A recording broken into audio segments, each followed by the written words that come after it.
Good afternoon students, कैसे हैं आप बच्चों। मैंने कल आप लोगों को कुछ स्केच दिए थे बनाने के लिए।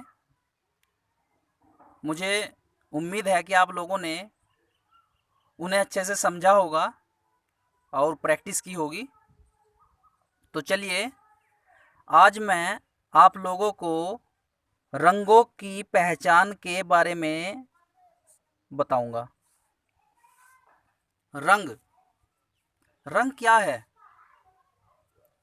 अपनी पिछली क्लास में मैंने आप लोगों को रंग के बारे में बताया था, लेकिन मैं एक बार फिर से आप लोगों को समझा रहा हूँ। रंग प्रकाश का गुण होता है। अगर प्रकाश है तो किसी रंग का अस्तित्व है। अगर प्रकाश नहीं है तो फिर कोई भी रंग पहचान नहीं आएगा। क्या अंधेरे में किसी रंग को बता पाएंगे कि यह वस्तु किस रंग की है?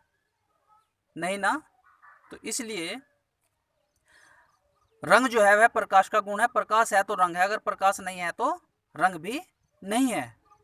तो कोई भी वस्तु हमें किसी भी रंग की कैसे दिखाई देती है? जब भी प्रकाश किसी वस्तु के ऊपर पड़ता है तो सूर्य, एक बात समझा रहा हूं आप लोगों को कि किसी भी वस्तु का अपना खुद का कोई प्रकाश या खुद का कोई रंग नहीं होता। किसी भी वस्तु का अपना स्वयं का कोई रंग नहीं होता, बल्कि सभी वस्तुएं केवल प्रकाश में उपस्थित रंगों के कारण ही हमें रंगीन दिखाई देती है। सूर्य के प्रकाश में 7 रंग होते हैं, जिन्हें आपने देखा होगा बरसात के मौसम में। जब बारिश बंद हो जाती है और हल्की हल्की धूप निकल जाती है तो एक इंद्रधनुष आसमान में दिखाई देता है। इंद्रधनुष में हम देख सकते हैं कि उसमें 7 रंग हमें दिखाई देते हैं। या फिर प्रिज्म के माध्यम से भी हम सूर्य के प्रकाश में उपस्थित 7 रंगों को आसानी से देख सकते हैं।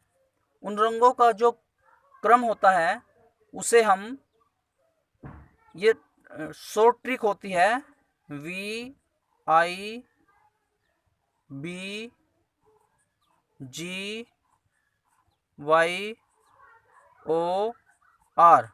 विबग्योर के नाम से भी जाना जाता है, जिसमें वी का अर्थ होता है वॉयलेट, आई से इंडिगो, बी से ब्लू, जी से ग्रीन, वाई से येलो, ओ से ऑरेंज और आर से रेड बनता है। तो इस तरह से सूर्य के प्रकाश में हमें ये 7 रंग दिखाई देते हैं।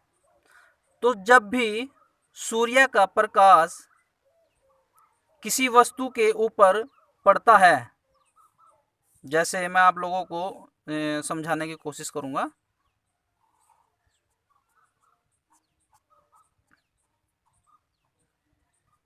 सूर्य का प्रकाश जब भी किसी वस्तु के ऊपर पड़ेगा, ये कोई वस्तु रखी है यहाँ पे, तो इससे टकरा करके वह इससे टकराया और कुछ प्रकाश को तो वस्तु के धरातल ने सोख लिया, अपने अंदर समाहित कर लिया, लेकिन कुछ प्रकाश को वह सोख नहीं पाती जो वस्तु के धरातल से टकराता है और हमारी आँख में उपस्थित रेटिना पर जाकर टकराता है। तो हमारी आँख में रोड्स और कोन्स नाम की तंतु ग्रंथियाँ होती है जो रंगों की पहचान करती हैं। तो जो भी प्रकाश वस्तु के धरातल से टकराएगा और हमारी रेटिना पर पहुंचेगा, वह वस्तु हमें उसी रंग की दिखाई देती है। इसलिए वस्तु का अपना खुद का कोई प्रकाश नहीं होता, सॉरी मतलब रंग नहीं होता, बल्कि हमें प्रकाश में उपस्थित रंग की वजह से ही वह वस्तु रंगीन दिखाई देती है। अब रंगों के प्रकार, रंग जो प्राथमिक रंगतें होती है वो 3 प्रकार की होती है, यानी कि प्राथमिक रंग 3 होते हैं। एक चार्ट के माध्यम से आप लोगों को समझाऊंगा और इस चार्ट को आप लोग अच्छे से समझ करके अपनी ड्राइंग फाइल में उतार लेंगे। तो सबसे पहले 3 प्राथमिक रंग होते हैं, लाल, पीला और नीला। ये 3 प्राथमिक रंग होते हैं। और प्राथमिक रंग की परिभाषा, प्राथमिक रंग वे रंग होते हैं जो किसी भी रंग के मिलाने से नहीं बनाए जा सकते, बल्कि हमें अपने इसी मूल रूप में प्राप्त होते हैं जिस रूप में वे हमें दिखाई देते हैं।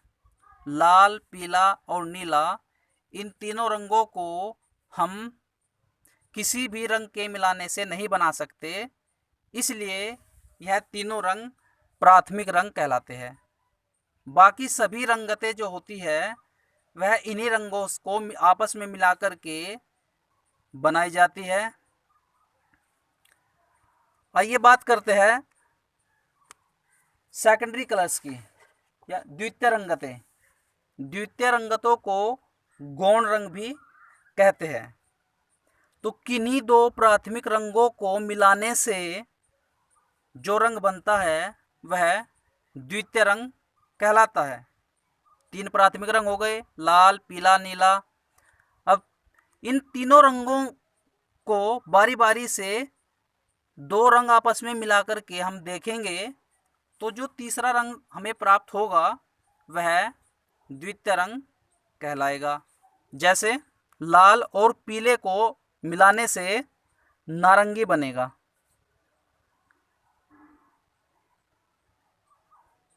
नारंगी।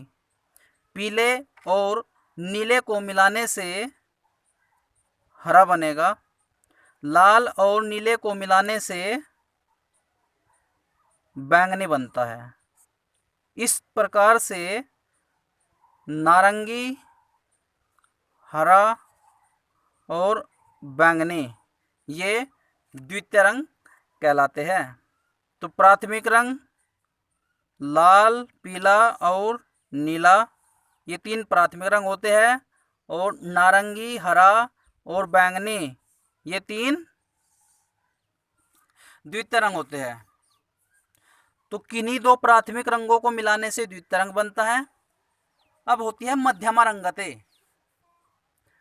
इस वर्ण चक्र में किसी भी प्राथमिक रंग के पास जो द्वितीय रंग होता है, अगर उन दोनों को आपस में मिला लिया जाए तो जो रंग प्राप्त होता है वह माध्यमिक रंग कहलाता है। जैसे लाल और नारंगी को अगर एक जगह मिला देंगे तो प्राप्त होगा लाल नारंगी। इसी प्रकार से पीले और नारंगी को एक जगह मिला देंगे तो बनेगा पीला नारंगी। इसी तरह से पीले और हरे को मिलाने से पीला हरा, नीले हरे को मिलाने से नीला हरा, नीला और बैंगनी मिलाने से नीला बैंगनी, और लाल और बैंगनी मिलाने से लाल बैंगनी रंग बन जाएगा। अब आप सोच रहे होंगे कि नारंगी और लाल को हमने एक जगह मिलाया तो नारंगी लाल भी कह सकते थे हम उस रंगत को, लेकिन हमने लाल नारंगी क्यों लिखा। इसी तरह से हमने इसको नारंगी और पीले को मिलाया तो नारंगी पीला भी कह सकते थे, लेकिन हमने पीला नारंगी क्यों लिखा। इसी तरह से पीला हरा लिखा, हरा पीला भी लिख सकते थे। इसको नीला हरा लिखा, इसको नीला बैंगनी, लाल बैंगनी। इन दोनों रंगों में ये जो मध्यमा रंगतें होती है, एक प्राथमिक रंग होता है और एक द्वितीय रंग होता है। तो जब भी हम एक प्राथमिक और एक द्वितीय रंग को एक जगह मिलाते हैं तो जो टोन बनती है, जो तान बनती है, जो रंगत बनती है, उस रंगत के नाम में हम पहले प्राथमिक रंग का नाम लिखते हैं और बाद में हम द्वितीय रंगत का नाम लिखते हैं। इसलिए जितनी भी मध्यमा रंगतें हमें प्राप्त होती है उन सब के नाम में हम पहले जिस प्राथमिक रंग को मिलाने से वह रंग बना उसका नाम लिखेंगे। उसके बाद में हम नारंगी सेकेंडरी जो कलर होता है उसका नाम लिखते हैं। तो इस तरह से सभी रंगतों में जितने भी माध्यमिक या मध्यमा रंगतें हमें प्राप्त होती है उन सभी में हम पहले प्राथमिक रंग का नाम लिखते हैं, उसके बाद में द्वितीय रंग का नाम लिखा जाता है। अब बात करते हैं विरोधी रंगों की। विरोधी रंग किसे कहते हैं? इस वर्ण चक्र में ये एक तरह से चक्र बन गया है ऐसे। इस वर्ण चक्र में प्राथमिक रंग के सामने, एकदम सामने जो भी द्वितीय रंग होगा वह उसका विरोधी रंग कहलाता है।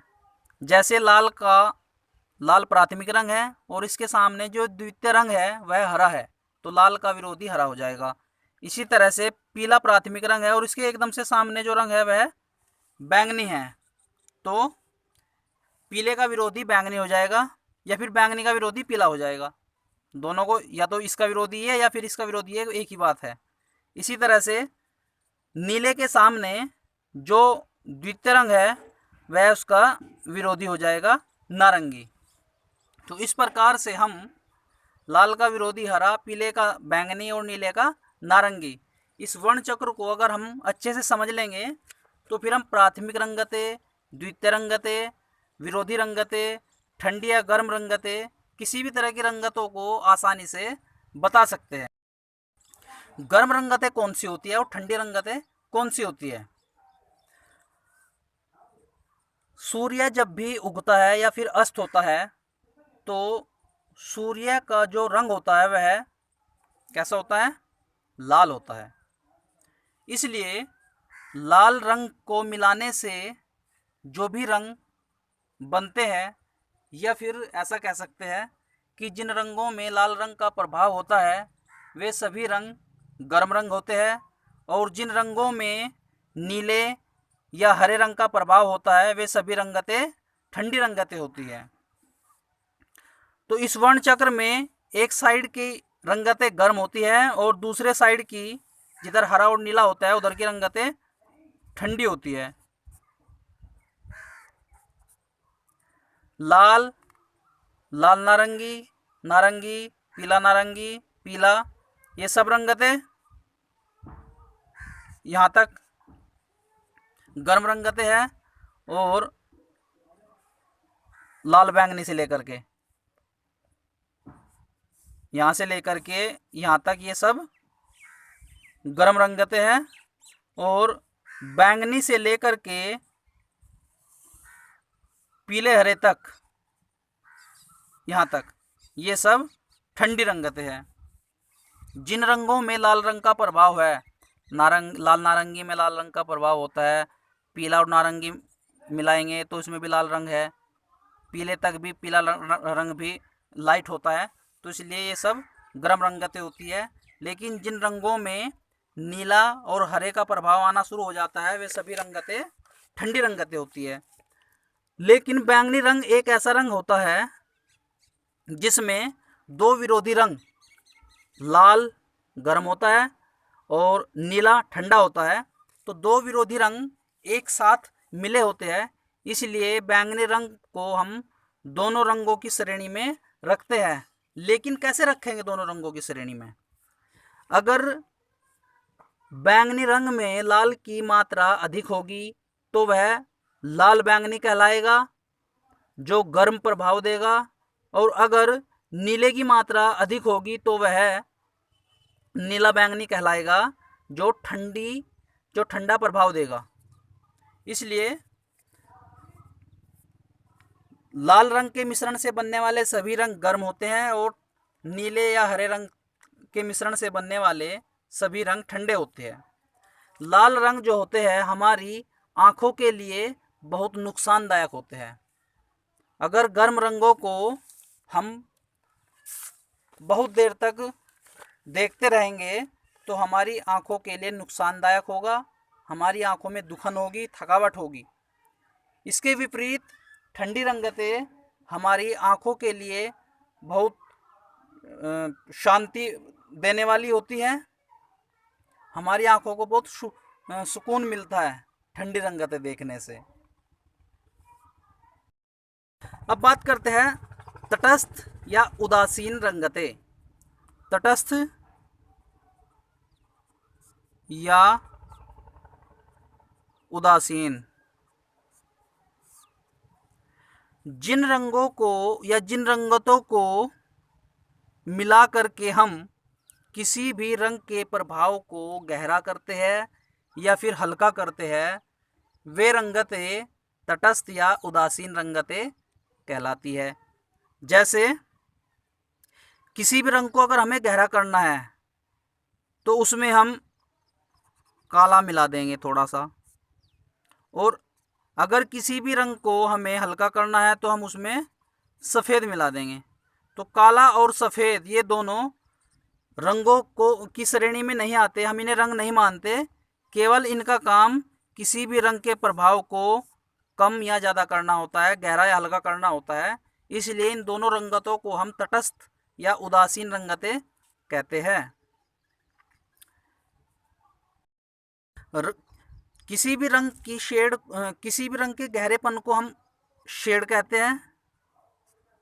कुछ बच्चे साइड कहते हैं कि मैंने तो साइड कर रहा हूँ मैं, तो वो साइड नहीं होता, शेड होता है।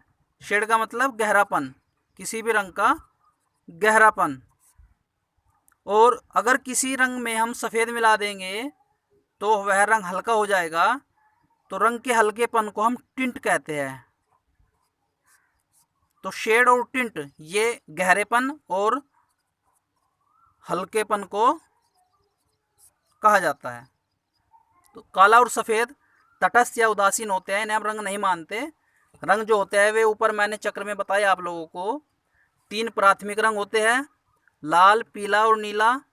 ये तीनों प्राथमिक रंग किसी भी रंग के मिलाने से नहीं बन सकते, इसलिए इन तीनों को प्राथमिक या मूल रंग कहा जाता है। बाकी जितनी भी रंगतें होती है, जितने भी रंग इस सृष्टि में हैं, वे सभी इन रंगों को मिलाने से बनते हैं। काला और सफ़ेद को हम रंग नहीं मानते, इनका काम केवल किसी भी रंग को गहरा करना होता है या फिर किसी भी रंग को हल्का करना होता है, इसलिए इन्हें तटस्थ या उदासीन कहा जाता है। द्वितीय रंगतें बहुत आसान है। इस चार्ट को आप अच्छे से अपनी ड्राइंग फाइल में उतार लेंगे, और अगर आपने ये चार्ट अच्छे से समझ लिया तो फिर आप लोगों को बाकी सब चीज़ें लिखने की कोई ज़रूरत नहीं पड़ेगी। केवल इस चार्ट के माध्यम से ही आप लोग गर्म रंगतें बता पाएंगे, ठंडी रंगतें बता पाएंगे, विरोधी रंग बता पाएंगे, पर प्राथमिक या मूल रंग बता पाएंगे, द्वितीय रंग कौन से होते हुए बता पाएंगे, मध्यम रंग कौन से होते हुए बता पाएंगे। तो 3 प्राथमिक रंग लाल, पीला, नीला ये मूल रंग कहलाते हैं। ये किसी भी दूसरे रंग को मिलाने से नहीं बन सकते। अब किन्हीं 2 प्राथमिक रंगों को हम एक जगह मिला देंगे तो जो रंग प्राप्त होगा उसे हम द्वितीय रंग कहेंगे। तो लाल और पीले को मिलाने से नारंगी बना, द्वितीय रंग है नारंगी। पीला और नीला मिलाने से हरा रंग बना, जो हरा रंग भी द्वितीय रंग कहलाएगा। लाल और नीले को मिलाने से बैंगनी बनेगा, तो बैंगनी, नारंगी और हरा ये तीनों द्वितीय रंग कहलाते हैं। अब मध्यम रंग कौन से होते हैं? किसी एक प्राथमिक रंग के पास जो द्वितीय रंग होगा उन दोनों को आपस में मिला देंगे तो जो कलर प्राप्त होता है वह मध्यम रंग, उनके बीच का रंग कहलाता है। इसी तरह से पीला और नारंगी को मिलाएंगे तो पीला नारंगी, पीले और हरे को मिलाएंगे पीला हरा, नीले और हरे को मिलाएंगे नीला हरा, नीले और बैंगनी को मिलाएंगे नीला बैंगनी, लाल और बैंगनी को मिलाएंगे तो लाल बैंगनी। तो तो इस प्रकार से ये जो रंगतें होती है, ये 6 रंगतें, ये सभी मध्यमा रंगतें कहलाती है। अब अगर इन तीनों प्राथमिक रंगों को एक जगह मिला देंगे तो जो रंग प्राप्त होगा वो मटमैला रंग होगा, जिसे हम धूसर कहते हैं। धूसर, ऊपर लिख रहा हूँ, यहाँ से दिखाई देगा अच्छी तरह से। तीनों प्राथमिक रंगों को मिलाने से जो रंग बनेगा वो रंग धूसर कहलाएगा। तो अब आप लोग घर पे एक चार्ट तैयार करेंगे, अपनी फाइल में आप लोग नोट करेंगे ये सब चीज़ें। करना क्या है, यहाँ पे लिखेंगे आप प्राथमिक रंगतें। प्राथमिक रंगतें। तो आप या तो एक वृत्त बना लेंगे इस तरह से, और उस वृत्त को 3 भागों में आप बांट लेंगे। तो एक भाग में आप पीला रंग करेंगे, एक में नीला और एक में लाल। तो यह आपका चार्ट हो जाएगा प्राथमिक रंगतों को। जब भी आप इस चार्ट को देखेंगे एकदम से पता चल जाएगा आपको कि ये तीनों प्राथमिक रंग होते हैं।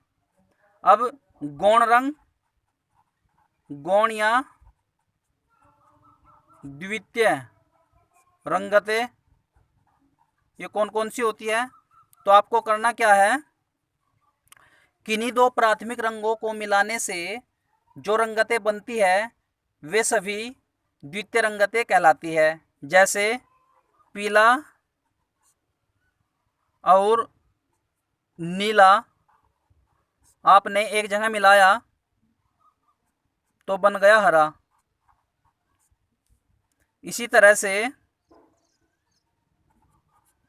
पीला और लाल मिलाया तो बन गया नारंगी, और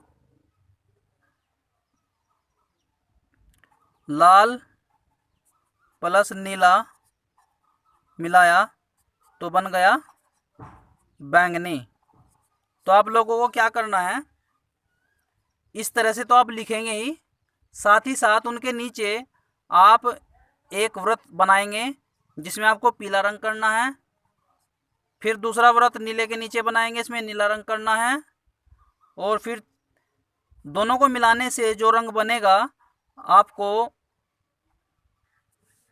उस वृत्त में वह रंग करना है। तो इस तरह से आप सभी रंगों को अलग अलग मिला करके देख लेंगे।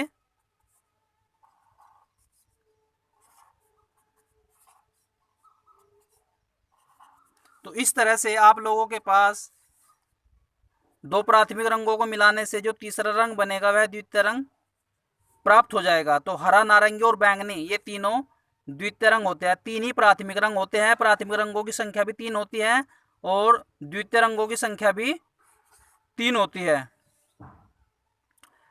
अब इन द्वितीय रंगतों को, क्योंकि 3 प्राथमिक रंग हो गए इनमें और 3 ही द्वितीय रंग हो गए, इसलिए इन सबको मिलाकर के 6 आदर्श रंग कहलाते हैं। ये सभी मिलाकर के 6 आदर्श रंग भी कहलाते हैं। 3 प्राथमिक रंग हो गए इसमें जो ऊपर दिए गए हैं, पीला, लाल और नीला, और इनको मिलाने से जो रंग बने 3, हरा, नारंगी और बैंगनी, वे 3 द्वितीय रंग हो गए। तो 3 प्राथमिक रंग और 3 द्वितीय रंग ये मिलकर के 6 रंग हो गए, जिन्हें हम आदर्श रंग कहते हैं। विरोधी रंग को कैसे पता करेंगे, कौन सा रंग किसका विरोधी होता है? तो वर्ण चार्ट में मैंने आपको समझाया था अभी कि किन्हीं 2 प्राथमिक रंगों को मिलाने से हमें द्वितीय रंग प्राप्त होता है। अब इस वर्ण चार्ट में प्राथमिक रंग के सामने जो भी रंग है वह उसका विरोधी रंग कहलाता है, और प्राथमिक के सामने द्वितीय रंग है। किसी भी प्राथमिक रंग को आप देखोगे तो उसके सामने द्वितीय रंग होगा, तो वह द्वितीय रंग जो उस प्राथमिक रंग के सामने है इस वर्ण चार्ट में, वह उसका विरोधी रंग कहलाता है। अब इसको हम, अगर चार्ट ना हो हमारे सामने या चार्ट हमने याद नहीं किया, लेकिन हम कैसा पता करें कि अब ये प्राथमिक का विरोधी कौन सा होगा? तो 3 प्राथमिक रंग हो गए, आप लोगों को पता है। लाल, नीला और पीला। आप लोगों को द्वितीय रंगों का भी पता है, हरा, नारंगी और बैंगनी। तो दो प्राथमिक रंग हमने मिला दिए एक जगह, लाल और नीला। लाल और नीला हमने एक जगह मिला दिया, तो कौन सा बन गया? लाल और नीला मिलाने से बैंगनी रंग बनेगा। और जो हमारा एक प्राथमिक रंग बच गया था, दो प्राथमिक रंगों को तो हमने आपस में मिला दिया, उनको मिलाने से वे तो एक जगह मिल गए, लेकिन एक प्राथमिक रंग अभी अलग है। तो वह जो प्राथमिक रंग बच गया, वह प्राथमिक रंग उन दोनों रंगों को मिलाने से जो रंग बना, वे एक दूसरे के विरोधी रंग कहलाएंगे। लाल और नीले को मिला दिया, लेकिन तीसरा रंग हमने पीला नहीं मिलाया था, इसलिए इन दोनों को मिलाने से जो रंग बना, बैंगनी रंग बना, तो वह उस तीसरे रंग का विरोधी कहलाएगा। इसी तरह से अगर हम लाल का विरोधी की बात करें कि लाल का विरोधी कौन सा होता है, तो लाल के अलावा जो दो प्राथमिक रंग बचे, नीला और पीला बच गया, इन दोनों को मिला लेंगे हम तो हरा रंग बन जाएगा, तो लाल का विरोधी हरा कहलाएगा। इसी तरह से नीले का अगर विरोधी हमें ढूंढना है तो नीले को निकाल दो, बाकी जो दो कलर बच गए लाल और पीला, दोनों को मिलाने से नारंगी रंग बनेगा। तो इस तरह से किन्हीं दो प्राथमिक रंगों को हम मिला लेंगे। दिमाग से सोचना है, इस बात को रटना नहीं है, थोड़ा सा दिमाग पे दबाव डाल के आप लोग इस चीज़ को समझेंगे तो आसानी से समझ में आ जाएगा कि किन्हीं दो प्राथमिक रंगों को तो हमने आपस में मिला दिया, लेकिन एक प्राथमिक रंग बच गया, तो जो रंग बचेगा वह रंग उन दोनों को मिलाने से जो रंगत बनी, उसका विरोधी रंग कहलाएगा। इसलिए लाल का विरोधी हरा, नीले का विरोधी नारंगी और पीले का विरोधी बैंगनी रंग होता है। तो इस प्रकार से आप इनका भी एक इस तरह से चार्ट बना लेंगे। लाल रंग, फिर उसका विरोधी रंग हरा। तो ये सभी काम आप लोगों को करना है। तो आप लोग अपनी ड्राइंग फाइल में एक वर्ण चक्र बना लेंगे। पेंसिल और प्रकार के सहायता से आपको बनाना है। एक वृत्त बनाएंगे सबसे पहले।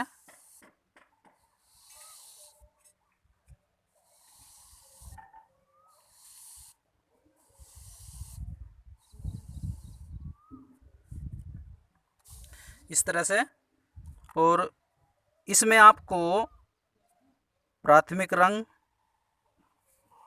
दिखाने हैं तीनों, और लाल,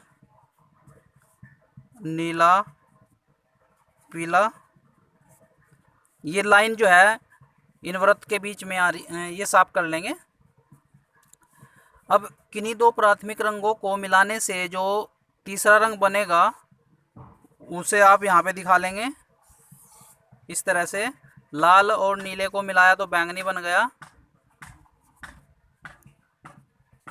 नीला और पीला मिलाया तो हरा बन गया, लाल और पीला मिलाया तो नारंगी बन गया।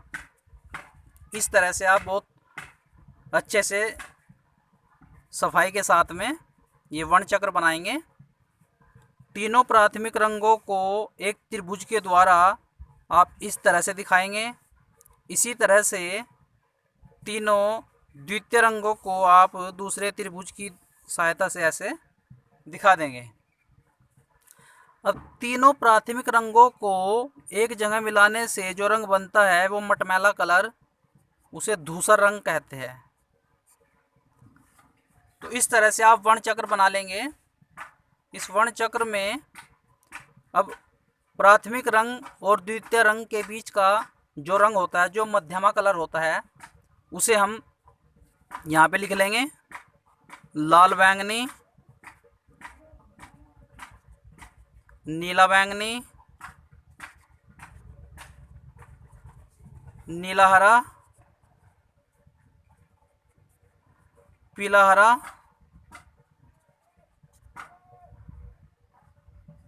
पीला नारंगी, और लाल नारंगी। इस तरह से इस वर्ण चक्र में एक तरफ के रंग जिधर लाल का प्रभाव है वे सब रंग गर्म रंग है, लाल, नारंगी, लाल बैंगनी और पीला नारंगी, पीला, यहाँ तक ये सब गर्म रंगते हैं। और दूसरी तरफ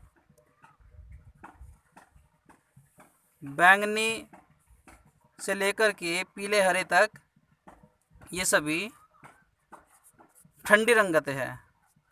तो आप एक सुंदर सा चार्ट इस तरह से वर्ण चक्र का बना लेंगे। इस वर्ण चक्र में प्राथमिक रंग के सामने जो द्वितीय रंग है वह उसका विरोधी कहलाएगा। लाल के सामने हरा, इसका विरोधी हो गया। नीले के सामने नारंगी, उसका विरोधी हो गया। और पीले के सामने बैंगनी, उसका विरोधी हो गया।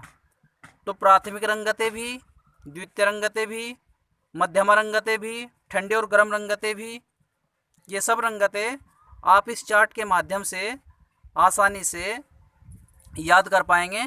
आप इसको कभी नहीं भूलेंगे। तो उम्मीद करता हूँ कि आज का यह लेसन आप लोग अच्छी तरह से समझ गए होंगे।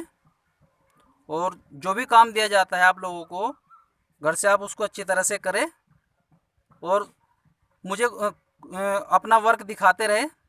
आप फ़ोटो भेजिए या फिर जो भी क्वेश्चन आपके मन में आता है, उस कोई चीज़ समझ में ना आए उसको आप मुझसे पूछते रहे। तो बस आज के लिए इतना ही, बाकी आगे की क्लास कल होगी। Thank you.